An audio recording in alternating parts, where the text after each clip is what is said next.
Well, the aviation sector has gone through a difficult period post the COVID-19 pandemic. It is now on the feet of recovery. Joining us to talk about Boeing's plans, not just for India, but for the international business, is the head of Boeing's international business, Brendan Nelson.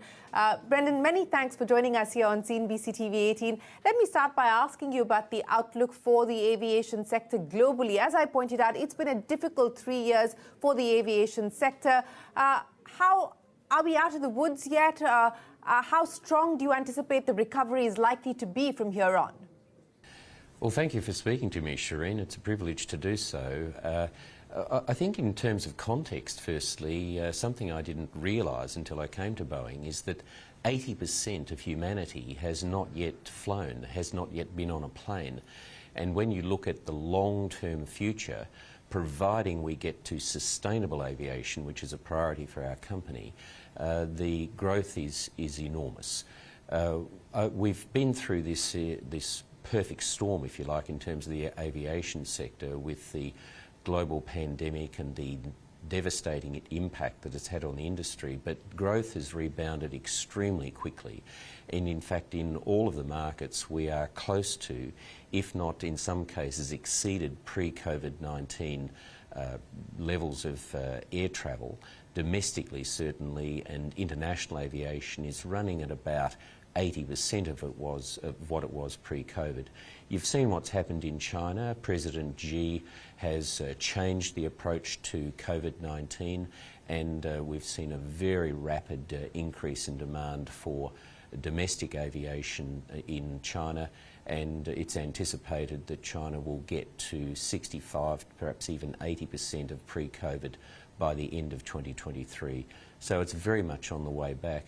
And particularly for India, we're forecasting that over the next 20 years that India will need about 2,200 more aircraft for its commercial fleet, and that's a conservative estimate. So the growth is very significant. Well, yes, we are seeing a rebound across different markets, especially when we talk about passenger traffic. But what does that mean as far as the order book is concerned, specifically for Boeing? And more importantly, in terms of the challenges that OEMs like yours have faced on account of supply chain disruptions, how much of that is now a thing of the past? Well, certainly we face challenges, and for Boeing last year we had 800 orders, and we'll be working hard to support our customers throughout the world, including in India. Many of them are going through fleet renewals as a way of increasing their sustainability, reducing their greenhouse gas emissions, modernising fleets, and a much more efficient operations. We clearly face supply chain constraints at the moment, as do many industries. And we've been working hard to have our teams that are actually working with our suppliers. We're looking at bringing new suppliers that we may not have used in the past into our supply chains. We're also very focused on what we call our safety inventory, the amount of inventory that we have as a reserve, and building up those reserves, and essentially doing everything that we can to keep our supply chains going. One of the things that's really important is that we make sure that our production rates are able to be supplied confidently by the supply chains, to make sure that we get production right, that we deliver what we promise to deliver, and when we say that we will do it. And we're confident that we'll be able to meet the expectations of our customers in the near term. The supply chain issues will continue to challenge the industry at least for the next 1, perhaps 2 years. If I could specifically focus on the supply chain constraints that you just alluded to, and you said that you anticipate this is likely to continue for at least another 12 to 24 months. Where do you see the most pain at this point in time? Is it on the engine side? You also spoke about the fact that you are likely to onboard new suppliers. Now, India has been a part of the Boeing ecosystem as far as the supply base is concerned. How significant a role is India likely to play in trying to ensure that you move past these supply chain disruptions? Well, there are a range of things that are in constrained supply at the moment, and engine manufacturers are challenged in meeting the demands of the aircraft manufacturers, including us, electrical components and, of course, computer chips. But nonetheless, we're managing our supply chain issues I think, very effectively. India is extraordinarily important. India, of course, is an emerging superpower. It's a vibrant democracy. It is now the most populous country in the world. We, Boeing, have 5,000 Indians employed by Boeing in India. We've got 300 suppliers in our supply chain in India at the moment. We invest $1 billion US a year with those suppliers, and that has a multiplier effect of supporting around 14,000 Indians. In looking at furthering our supply chains, you're absolutely right, Shereen. We're very focused on India, and you'll see in the near and medium term we'll be making further announcements about our suppliers who come from India supporting our international supply chain. We've currently got 2,200 international suppliers in 58 countries, and India is very much a growth priority for Boeing, and will receive further investment from our company in a number of areas in supporting not just commercial aviation but also the defence sector, and we'll be supporting manufacturing and also skills growth. And I should have said earlier, by the way, Shereen, that in terms of growing the aviation sector in India, that 2,200 planes or thereabouts, that will require about 100,000 Indians, pilots, crews, engineers, technicians, mechanics, a whole range of people, and we'll be investing also in skilling up the Indian population to support aviation growth in this country. If I could just pick up on the investment that you just spoke of, and you said you're already invested $1 billion in India across the supplier ecosystem, and you anticipate that growth is only going to pick up from here on. What would that mean, if you could quantify what it would mean over the next few years in terms of additional incremental investments into India? And specifically on onboarding new suppliers, are there conversations that are already underway? When do you believe we could expect more suppliers to be onboarded here in India, and for what specifically? Well, there's not a lot specifically that I'm able to announce to you at the moment. We will be making some announcements at Aero India about our further footprint. We'll also be making some further announcements following some commercial negotiations that we have been involved with, and we'll make further announcement about expansion of the supply chain once our teams have completed consultations and reviews in India itself. But I can only reassure you that our workforce in India, our direct workforce, is certainly going to grow from its current 5,000, and our suppliers will be increasing from the 300 that it currently is. Let's talk about the commercial side before I get to the defence opportunity here in India. And there's, of course, been a lot of talk around the likely order that's going to come in from Air India. I know that these are sensitive conversations and negotiations that are currently underway, but do share with us what you can in terms of how you expect things to proceed, especially as far as Air India is concerned. Well, at this stage, Shereen, there's not a lot that I'm able to say about the detail of Air India. We work very closely with all of our customers, including Air India. I would say to you, though, that the Tata Group acquiring Air India is good for the Tata Group, it's good for Air India, but most importantly, it's good for the nation of India itself. The Tata Group has a track record of ethical performance, of delivering outcomes for India, and their ownership of Air India is good for the nation. We will work very closely with Air India and all of the carriers across India to support them and to provide them with whatever they need from the Boeing Company. At this stage, I can't say much more than that. I understand, but you know, you talked about 2,200 planes in India, and that's the kind of headroom for growth that you anticipate over the next 2 decades. How much of that does Boeing want to corner in India? What's the aspiration that you have at this point in time? Well, obviously, as you would expect, Shereen, we would like to provide as many aircraft as is possible and considered necessary by Indian carriers. Those decisions are entirely in the hands of the Indian aircraft industry and our customers, but we have an extraordinarily impressive range of commercial aircraft which we offer and support, and if you are an airline and you're going to a long-term relationship with a company, Boeing is a company that will certainly support and deliver and maintain aircraft in a way that our customers expect. The availability of the aircraft is outstanding, and we expect to have a significant slice of that growing market. And that's one of the reasons why we're increasing our investment in India and employing Indians. We believe in India and we want to support it in every way that we possibly can.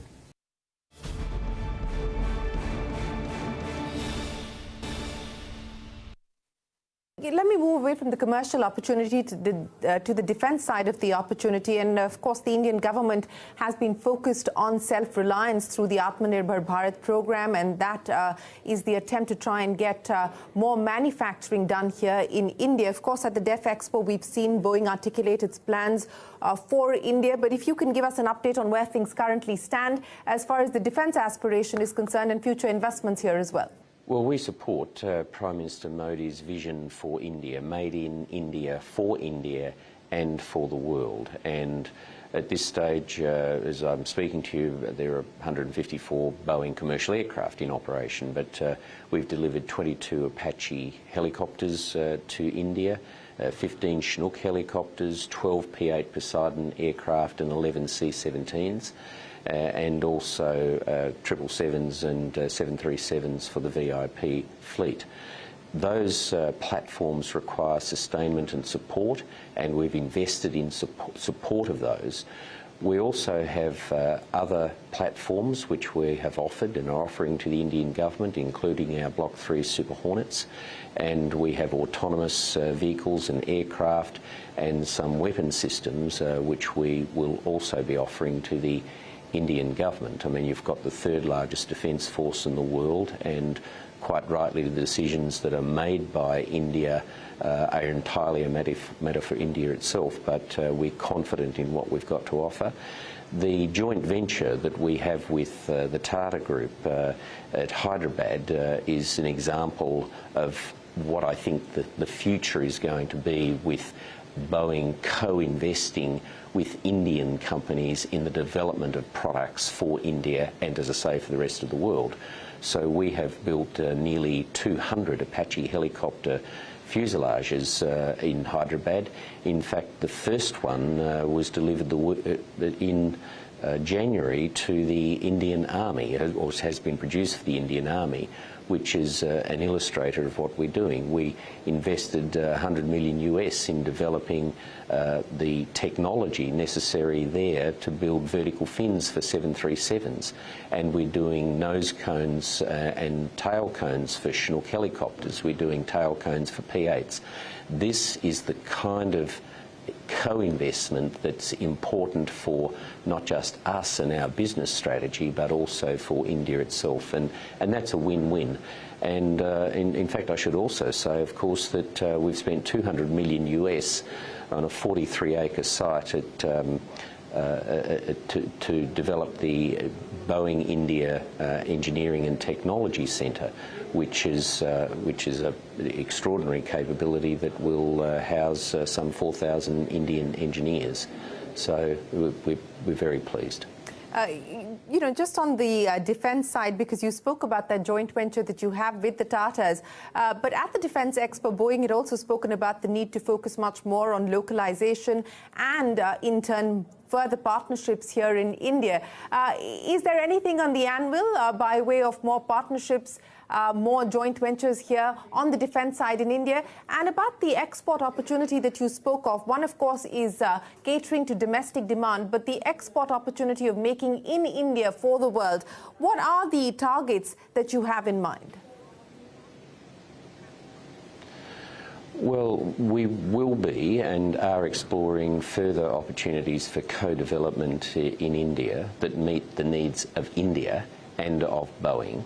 I can't be too specific about them at the moment for reasons I hope you would appreciate. We currently have about $1 billion in exports from India that we have produced here, and we anticipate that that is going to grow. It's going to grow firstly because as a company we believe in India and supporting India itself. We also know that that's an important part of the decision-making process the Indian government quite rightly makes when it's making decisions about procurement, what it's going to buy.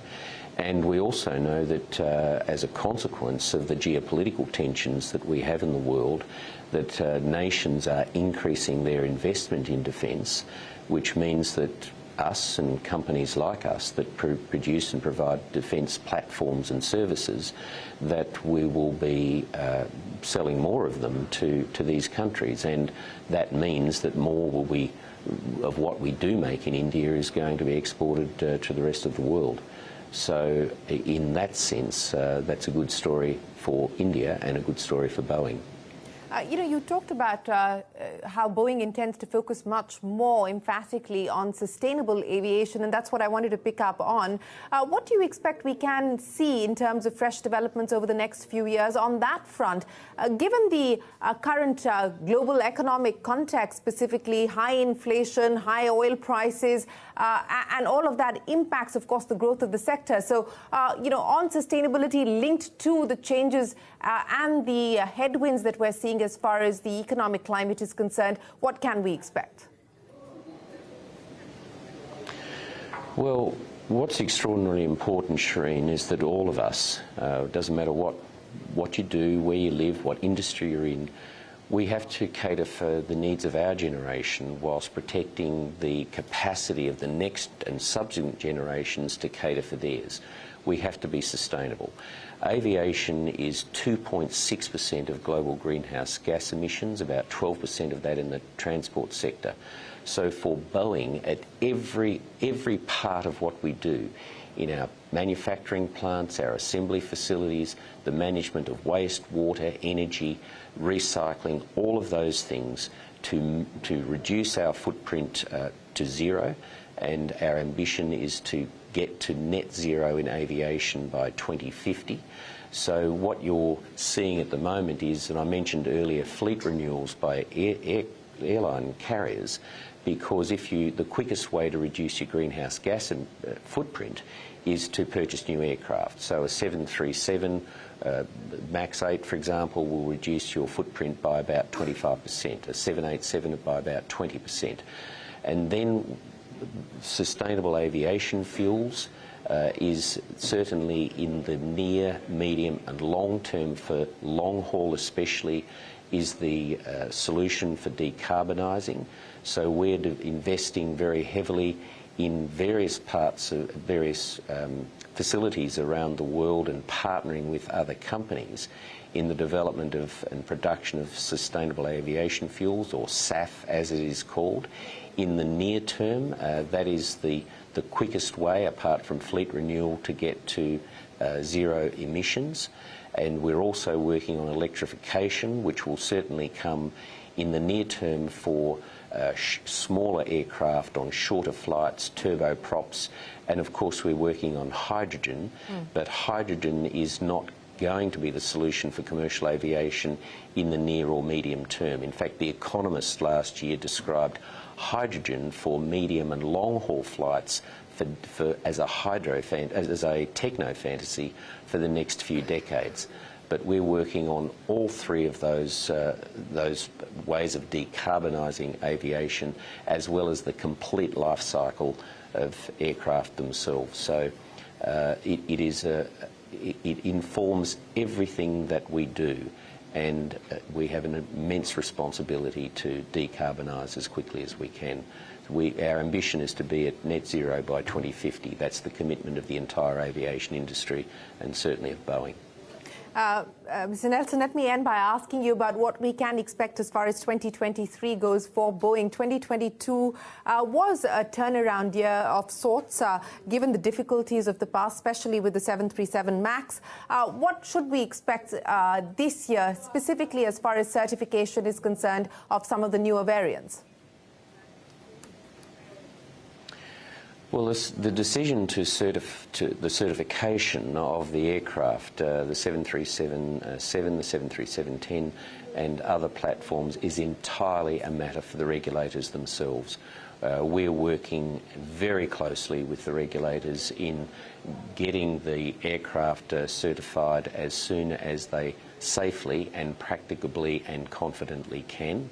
I'd also say on the financial front, for those who follow our financial performance, last year we were back to $66.6 billion in revenue and free cash flow of $3.1 billion. We advised our investor conference in November last year that we expect in 2025, 2026 to have about $100 billion in revenue and an operating margin of about 10% and $10 billion in free cash flow. As I said earlier, we had 800 orders last year. We are very confident that we're very much on the right track and we have significant growth ahead of us. But we still have, we know that we still have a lot of hard work to do, and we're making sure that we earn the confidence of our customers and the travelling public. Bhan Nelson, it's been a pleasure speaking with you. Thank you very much for joining us here on CNBC-TV18 and taking us through Boeing's plans for India specifically. We look forward to seeing you back here soon, but thanks very much for joining us today. Thank you, Shereen, and I will be back. Well, with that, it is time for us to wrap up the CNBC-TV18 special. We'll take a quick break. There's a lot more coming up. Don't go anywhere. We're back in a minute with more.